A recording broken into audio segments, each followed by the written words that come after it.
Chapter 16. I'm not that hungry, Rayford told Irene. It's nothing heavy. I just thought we could sit down together before you're off to England. Rayford shrugged, and as he and Ramey sat at the table, Irene stepped into the garage to toss some trash. She noticed the light on inside Rayford's car. As she reached in to turn it off, she smelled Chinese food and saw an empty soy sauce packet on the passenger floor mat. She smelled something else, too. Perfume? Maybe, but the food smell overpowered it. In the ashtray lay a receipt from the Happy Lucky in Des Plaines. Well, at least it was for only one meal. No wonder you aren't hungry, Irene said, returning to the kitchen. Your car smells of Chinese food. What? Still? That was from the other day. What were you doing in Des Plaines? Rayford looked puzzled. Oh, I was dropping off that flight attendant. Then I was just so famished that I... Why did he seem so nervous? Irene doubted the smell would linger that long. And hadn't Irene been in his car since then? This was new. This was today. And even if he had been alone, what had taken him to Des Plaines? Irene did not want to think about it. The next morning, Irene attended her weekly women's Bible study at Jackie's house. She didn't know why, but attendance was growing there, too. Jackie's little home looked even smaller as women crowded in, having to employ the piano bench and even children's chairs. Irene was impressed by a new face, a woman about her age with salt and pepper hair, done up right and clearly expensively, and wearing very fashionable clothes. She carried a briefcase and a purse, so Irene assumed she was a businesswoman. Besides her appearance, the woman had a confident air, as if, though in a new and strange setting, she still knew how to conduct herself. Irene introduced herself and welcomed the woman. She said her name was Amanda White, and that she was a local executive who had been to New Hope Village Church once, after her husband had been invited to a men's outing and wanted to check out the services. During the Bible study, each time Irene caught Amanda's eye, Amanda nodded and smiled. And when Irene contributed to the discussion, she sensed the woman really paying attention. When the study was over, Mrs. White made a beeline for Irene, thrust out her hand and said, "Well, aren't you the most precious thing? So vibrant and pleasant." "Thank you. I hope you enjoyed this." "Oh, just processing it, you know. My family and I have been churchgoers all our lives, but something's really caught my husband's fancy here. This might all be a little too religious for me, if you know what I mean. It's interesting and all, don't get me wrong, and you ladies seem so into it. To tell you the truth, I didn't know what to expect." She leaned close. "Frankly, I was afraid it was going to be a little hokey, but you're like normal people." "Oh, believe me, we are. In fact, with my church background, I'm sort of your mirror image. My family, except my son Ramey, is more comfortable in the typical, less overt church, but my son and I have genuinely encountered God here. We received Christ." "Have you?" Irene nodded. "We believe he is the way to God." And suddenly she teared up. Oh, you poor thing, what is it?" "I'm sorry, this is embarrassing." "Not at all. This is clearly important to you." "I just pray I'll be able to reach my husband and my daughter before it's too late. That's my greatest fear. I want to know they're going to heaven." "Well, isn't that something? Isn't that sweet? You know, my own family is saying the same thing to me lately. Gotta be saved, they say, saved by grace. You know, all you have to do is admit to God that you're a sinner and that you need Christ to forgive your sins and change your life. I know, but I'm not ready yet. But I do appreciate your concern, really I do. May I tell you one more thing, Amanda? I don't mean to be pushy." "Sure." "Just let me encourage you not to put off your decision too long. With all that's going on in the world right now, you just never know what's going to happen, how much time you'll have." But Irene had pushed too far. She could see it in Mrs. White's eyes. She just hoped she hadn't turned the woman away completely. That afternoon, as Ramey was getting home from school, Rayford was on his way out the door for his London flight. "My, you smell good. You seem excited about this trip." "Always love these, you know that." But it's not like this is anything new. I know. Fresh uniform? Wow, you're ready. Almost like you're headed for a date. He laughed a little too loudly, Irene thought. You're, Des Plaines honey on this flight? She said lightly. Huh? Who?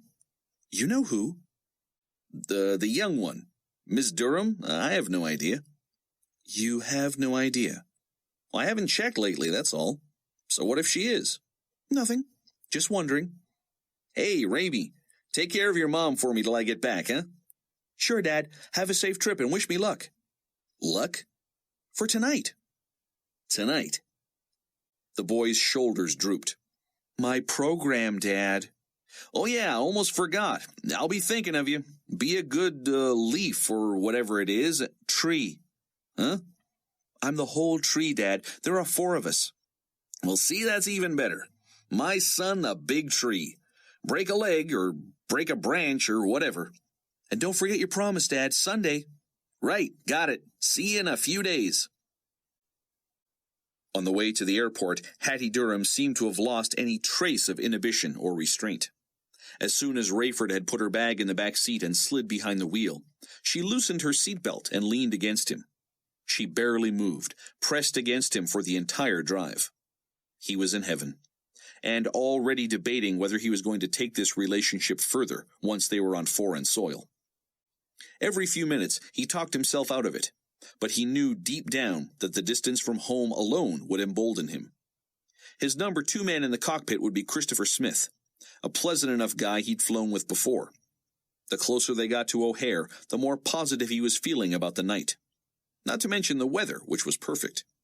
His job, once they were in the air and settled into the flight path, would be largely routine until the descent into London. Dinner at home was rushed as Raimi talked about how embarrassed he was to have to climb inside a cylindrical painted cardboard tree trunk with his face sticking out. I have to hold the leaves out and drop them when the north wind comes blowing through. It's such a play for babies. I can't believe they're making us do it. But you know your part and you'll do well. This is probably your last year for stuff like this. But Mom, have you heard my lines? No. Just wait. Tell me now. No chance. It'll be bad enough there. He was right. When Raimi's big scene came, he was the only tree to forget to drop his leaves. Everybody in the place could hear the stage whispers from the wings. Drop your leaves, Raimi! Drop your leaves! Finally he paled and let them go, and the crowd tittered. Then a bird pranced through, asking each tree if she could build a nest in its branches to keep her chicks warm. All, of course, were to sternly turn her down, except for the last tree, an evergreen. When it was Raimi's turn, he said, No, I cannot be bothered with you. I have not yet recovered from the confusion and noise the squirrels made when they tried to gather my acorns for winter. This elicited a roar of laughter from the crowd, which warmed Irene but clearly humiliated Raimi. Never had she seen him so eager to be finished with something. When she met him afterward, she was smiling broadly. He was still blushing. Irene hugged him and noticed he stiffened a little, looking around. So, it was happening already. I thought you did fine. I was awful. Forgot to drop my leaves. Then I didn't think I sounded like a tree at all. I don't think any of us did. Irene laughed loudly. And what do trees sound like? I don't know, but not us. The more she laughed, the more Raimi lost his scowl. Well, you've made yourself a memory anyway, haven't you? That's for sure, no matter how hard I try to forget this. By the time they got to the drive-thru for milkshakes, Raimi was mimicking his own monotone performance and cackling about how silly it all was. Irene was grateful that he was so good about it. At his age, she had been so awkward and shy that a goof like this would have haunted her for days. The windshield steamed over as they sat and talked. Irene had prayed, including for Rayford's safety and for his soul. When she finished, Raimi added, And thanks that he's coming to church with us Sunday. That means a lot to you, doesn't it? Course. Dad just doesn't seem happy anymore. Plus, I want to be sure he's going to heaven when he dies. Me too. They arrived home later than Irene liked on a school night, so she pushed Ramey to get to bed.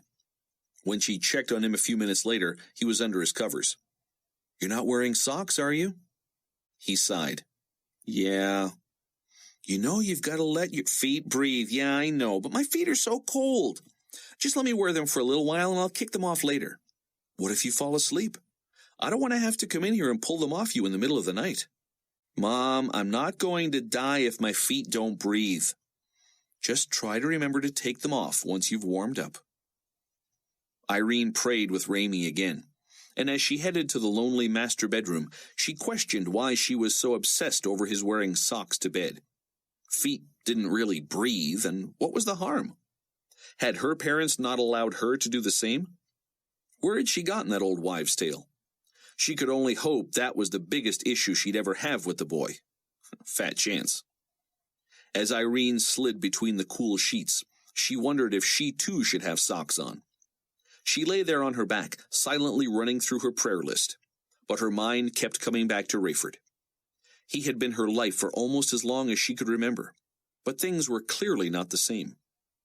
Could he be having an affair with this Durham girl? And if he was, what should Irene do? She still didn't want to think about it, but she couldn't help it. She would not be walked on, not be treated that way. But if there was something she could be doing differently or better, she hoped God would tell her what it was. In the meantime, Irene would just keep praying for Rayford. She didn't want to lose him, particularly to another woman. But above all, she didn't want to see him lost to the kingdom of God. Rayford Steele was a conflicted man. During the O'Hare to Heathrow pre-flight preparation, he began to feel less than the professional he had always been.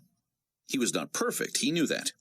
But he was one high-level accomplished pilot, supremely confident in his ability to safely transport hundreds of people thousands of miles in a craft worth millions of dollars. He was well paid and respected, and he believed he deserved both. The problem was, Rayford had never been this distracted before a flight. He'd always had the ability to compartmentalize the various areas of his life. Irene knew better than to try to call him between the time he left for the airport and when he called her upon his arrival at his destination. Only a couple of times during their long marriage had she violated that. Both times she caught him in the car on the way to the airport, and she was just telling him she missed him or loved him or would be thinking of him. And both times he had realized he sounded distracted and had apologized, but he was, in essence, getting his game face on. Pre-flight routine was indeed routine, but it was nothing to sleepwalk through, and he had to start thinking of the myriad checklists and protocols so necessary to safety and efficient flight operation. He was not just the pilot, he was the captain, responsible for everything, and he would have to answer for anything that went wrong. Rayford loved the responsibility and his ability to focus on it. He was known as a nice, friendly guy, a captain that people enjoyed flying with.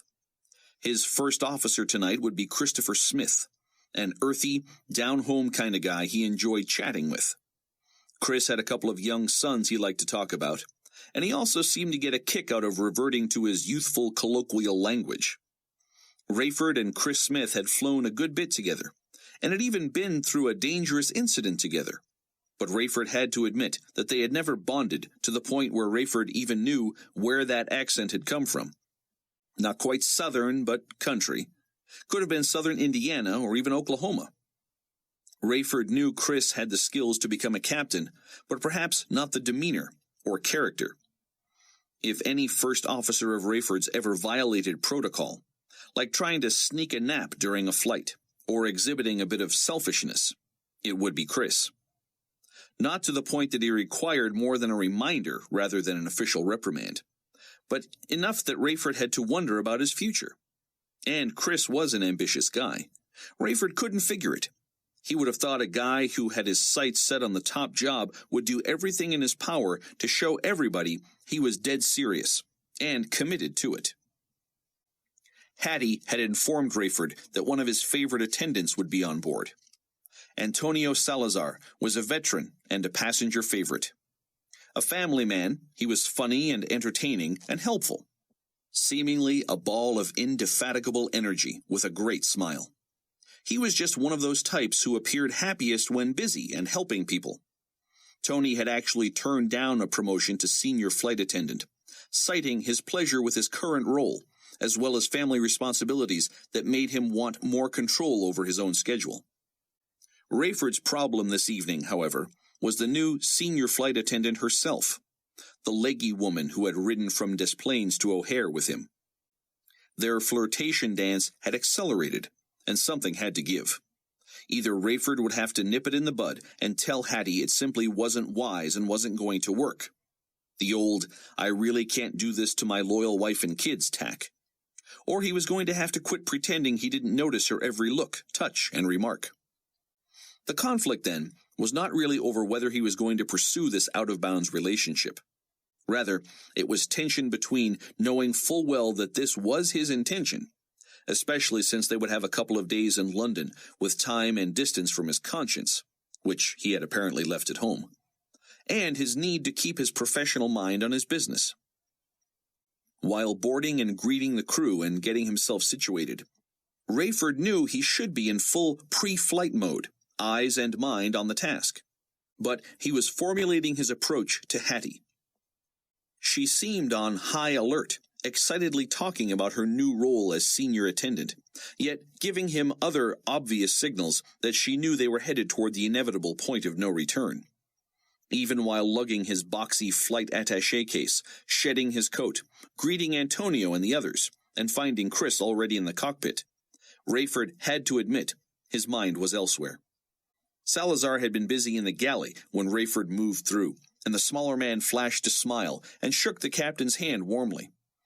"Hey, Tony, good to see you." "Likewise.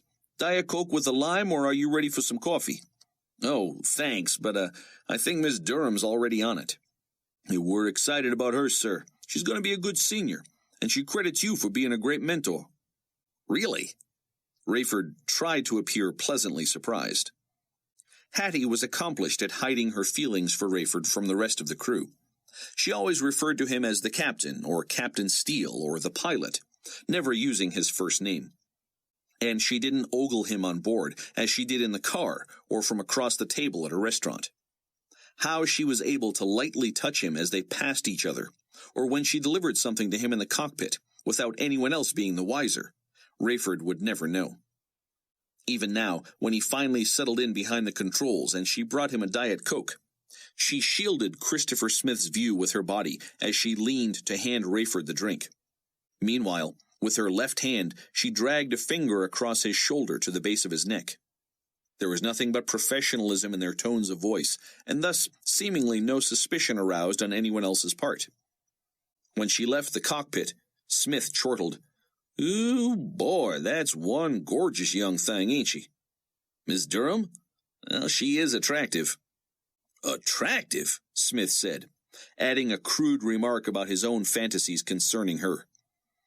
"Pretty young for you, wouldn't you say, Chris?" "May it never be so, Captain. Tell me you'd turn down a chance with her." Rayford pursed his lips and shook his head, as if admonishing a student. "Let's have a little class, man. She's not much more than a child, and you a family man." "Well, I'm not dead, and I'm sure not blind." "Back to business there, cowboy."